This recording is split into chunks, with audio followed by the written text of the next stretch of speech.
to the lessons of the naturalistic chameleon culture. I welcome you to a journey which will lead us through the challenges of constructing and building and equipping of a naturalistically built cage for chameleons.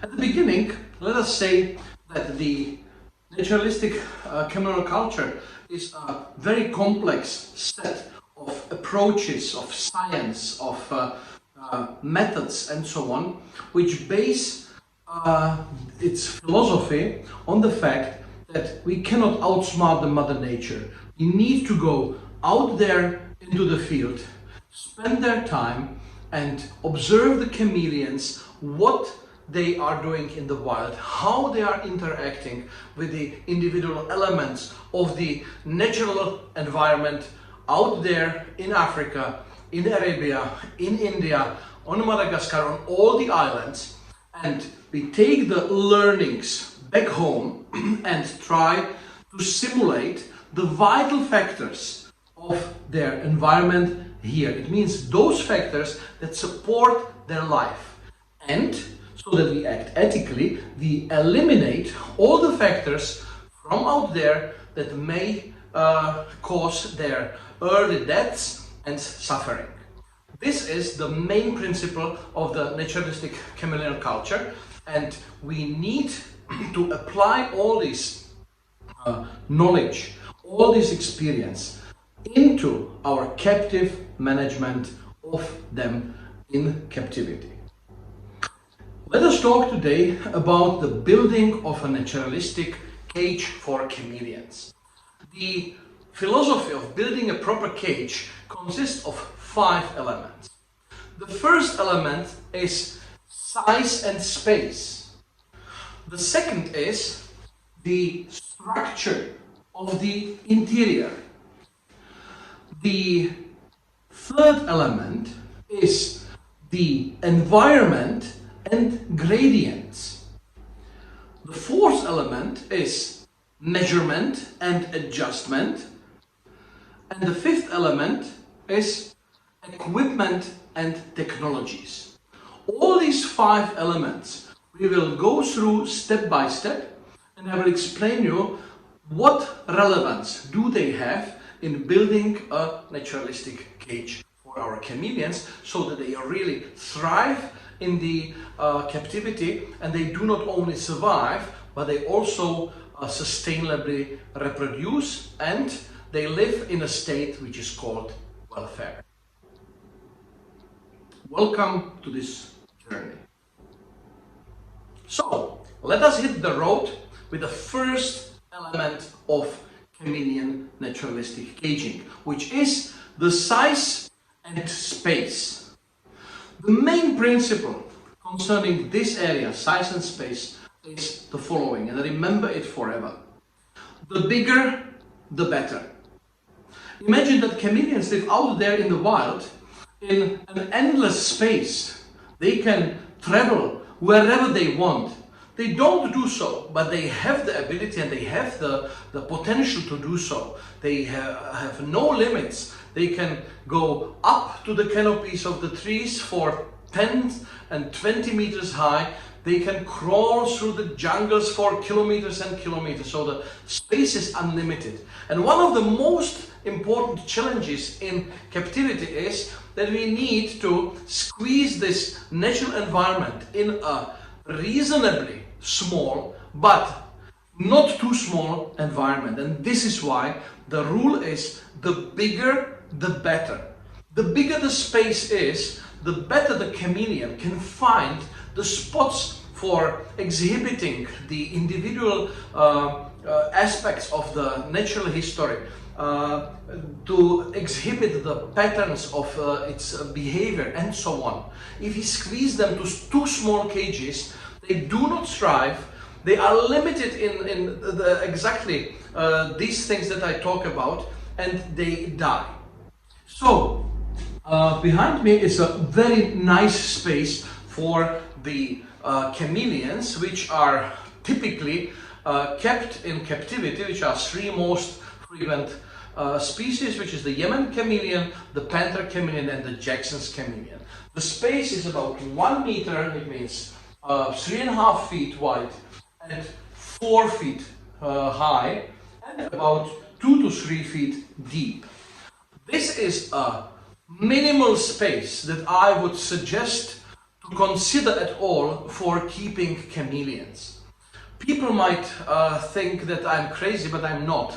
I insist that the bigger the space is, the bigger the chance is that you will build an environment in which the chameleon will feel very natural way and will be able to survive the compromises that we inevitably need to make if we keep the chameleons not in the wild, not in the outdoor enclosures, but indoors.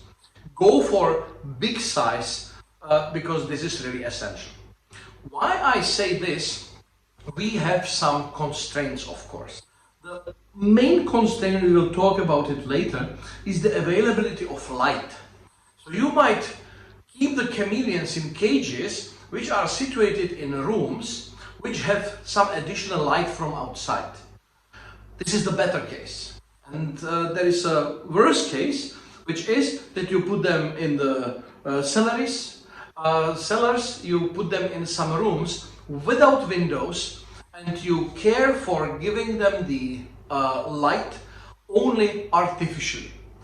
The limits of the artificial light sources is that they are very intense in the output of the energy, very close to the lamp, to the bulb, and are very weak in keeping the intensity of the light over distance. So it technically means if you have a perfectly illuminated cage up there, yeah, usually if you have not a special arrangement like what we have here, or if you do not have the external light source from outside, here at the bottom it is so dark that the chameleons cannot use this space. And then if we speak about space, you might have a wonderful and huge cage, but the chameleon will be able to use only a little part of it.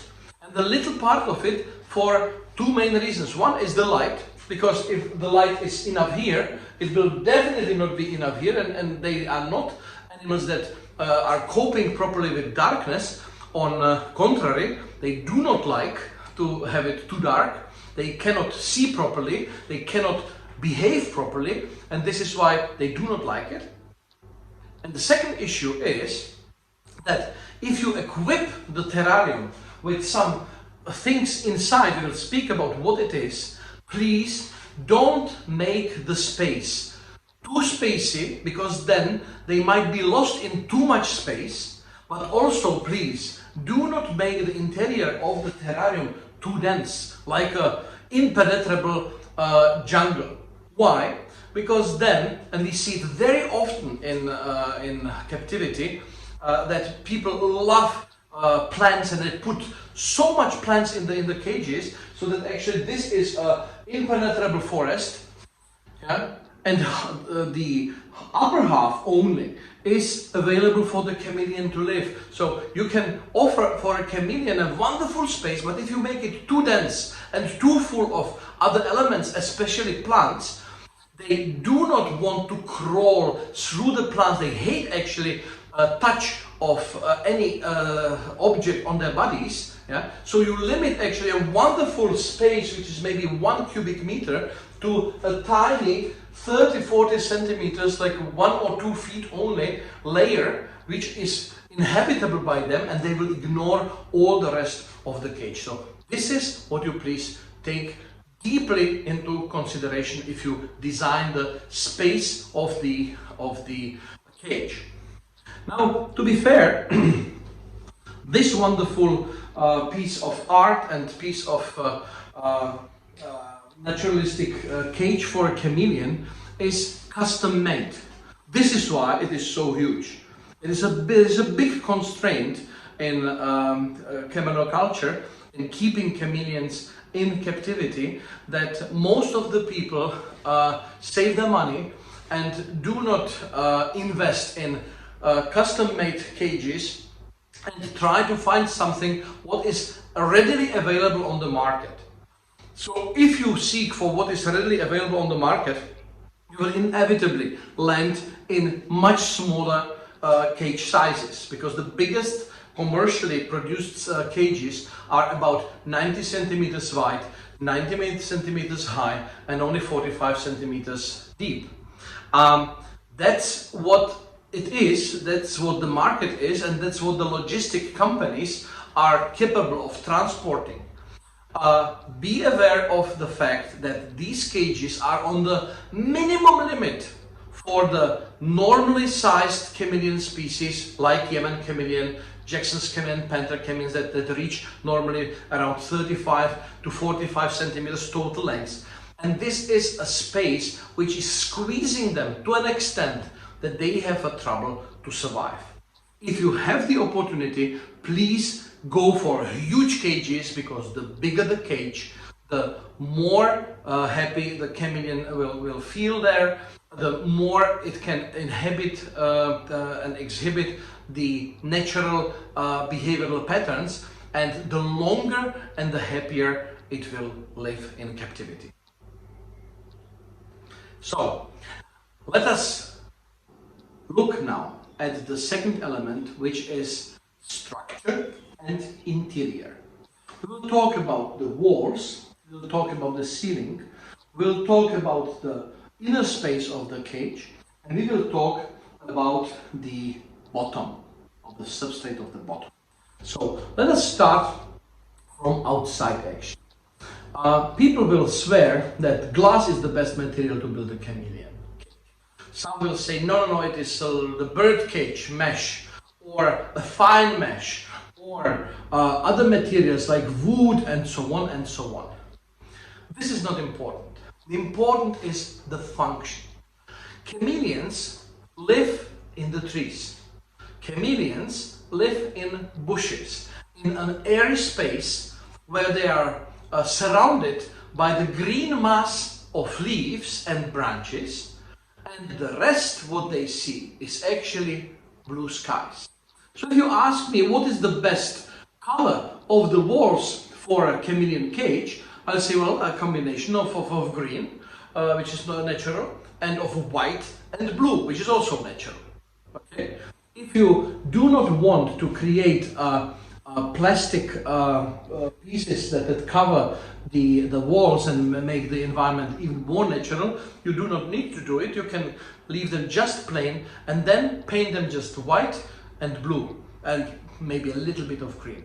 Here we have a concept which resembles actually a jungle. So light shades of green is used to make the environment for the chameleon as natural for the view as possible. Okay. What is really like extremely necessary if you construct the cage is to think of the ventilation. We'll talk about it a little bit later, but ventilation is the name of the game, how to make chameleons happy and how to make them to survive.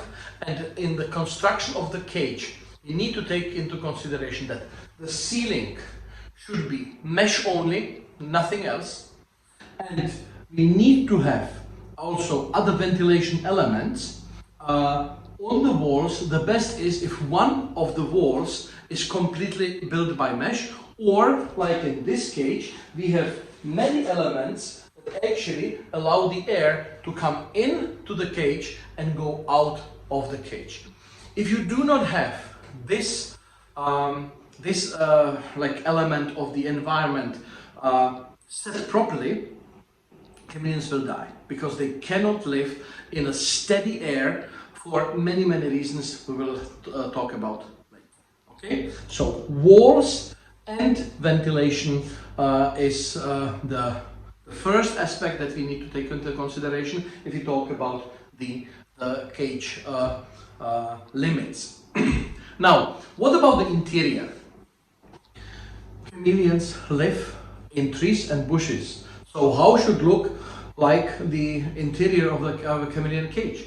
It should look like if it was in the middle of a bush or of a canopy of a tree. What is there? There are natural branches and there are natural leaves. This is the only and ultimate way how to design the cage of the chameleon. And please watch my videos, watch films about the nature where chameleons come from. Watch my YouTube channel where I put tens and tens of videos from natural habitats of different chameleon species to make the structure as similar to the natural environment as possible. This is how they will feel at home. This is how they will feel comfortable and not feel any stress that they need to adapt to something else. One big no in chameleon husbandry and in naturalistic chameleonoculture is to equip the interior of the cage with plastic plants and artificial branches and artificial vines. It is a big no because there are so many constraints. First, I've studied chameleons for 35 years and believe me, I have not found any single chameleon in the wild sitting on an artificial plant. Okay, so it's not natural for them. This is first aspect. The second aspect, that all the plastics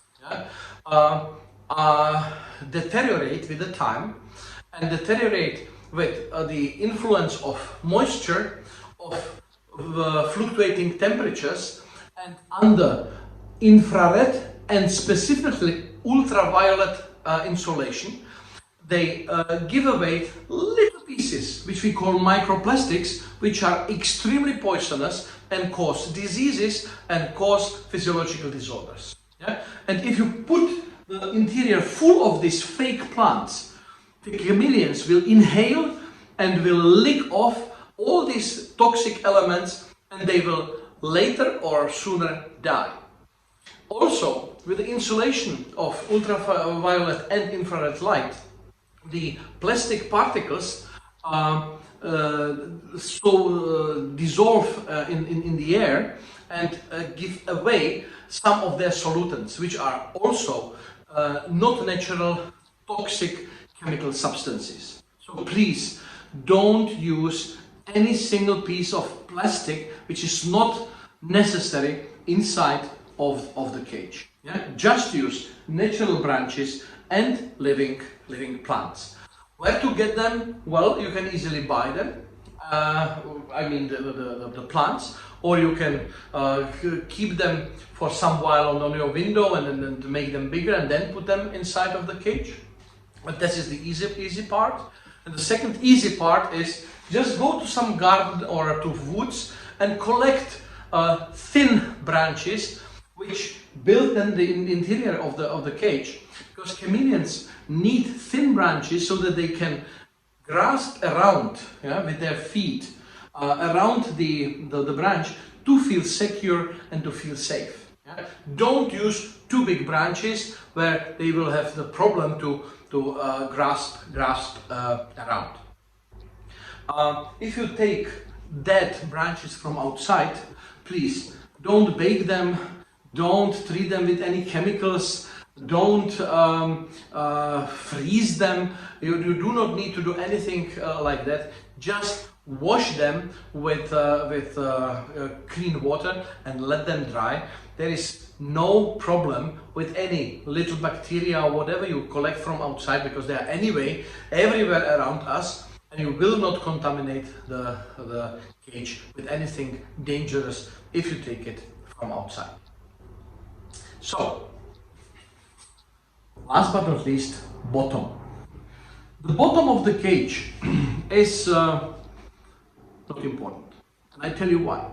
Chameleons live usually high in the canopies, with some exceptions like the leaf or the short-tailed chameleons, which tend to live in the lower parts of the rainforest. This is a different story, right? But the most chameleons, including the three most frequently kept in captivity, which is Jackson's panthers and Yemen chameleons, they don't descend to the ground in their entire life if they are not pushed to it by some circumstances, which are actually only two. First, they do not like the tree which they are inhabiting. They go down, they cross the road, get to the other one and climb back up. This is the only way how normally chameleons go to the ground. And the second is, in species that lay eggs, that they descend down to the ground to dig a hole, deposit the eggs,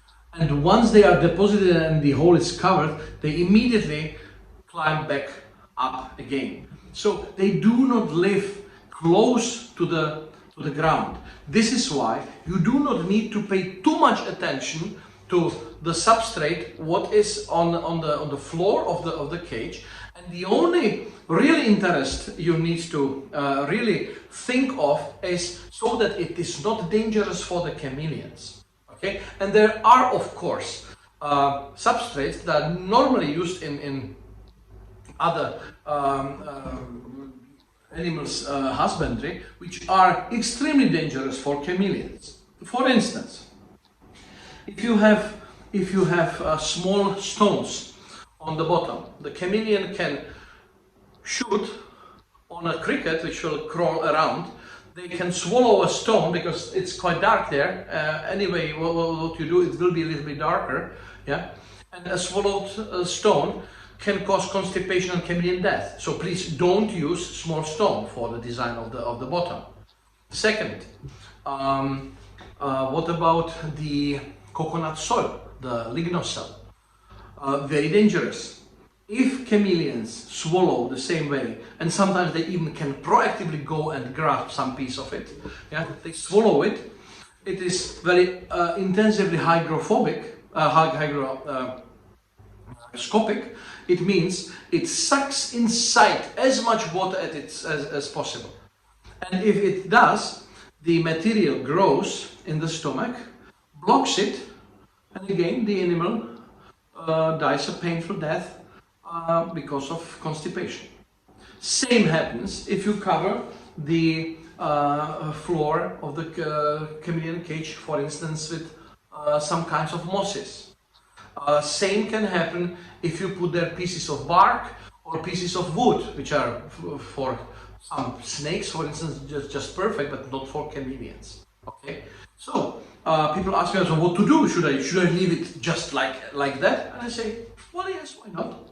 It will be quite easy for you to clean the bottom then, because every dropping you will easily see, yeah, and you can clean it without any problems. And it is also a very advantageous thing, because if you do not find the droppings, you have lost one of the most important and powerful diagnostic material which indicates the health state of the chameleon.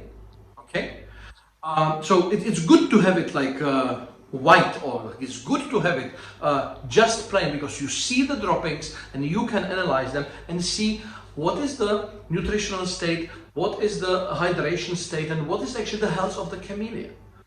If you really need, and for instance for the penta chameleon that needs a little bit higher humidity levels at daytime than, for instance, the Yemen chameleon, you can use plain sand with small grains and keep it moist, but put only the thin layer and do not better use anything.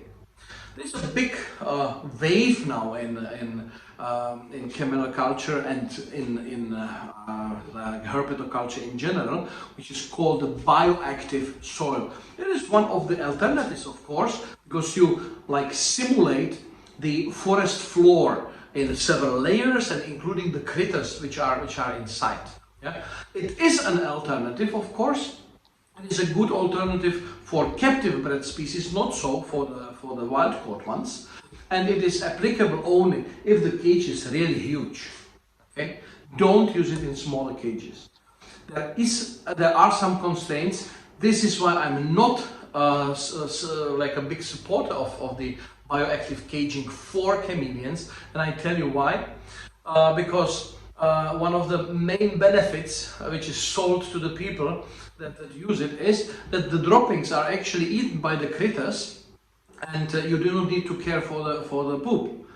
But as I explained to you just 2 minutes ago, to see the chameleon poop, and collect it and remove it from the cage and diagnose it is very important.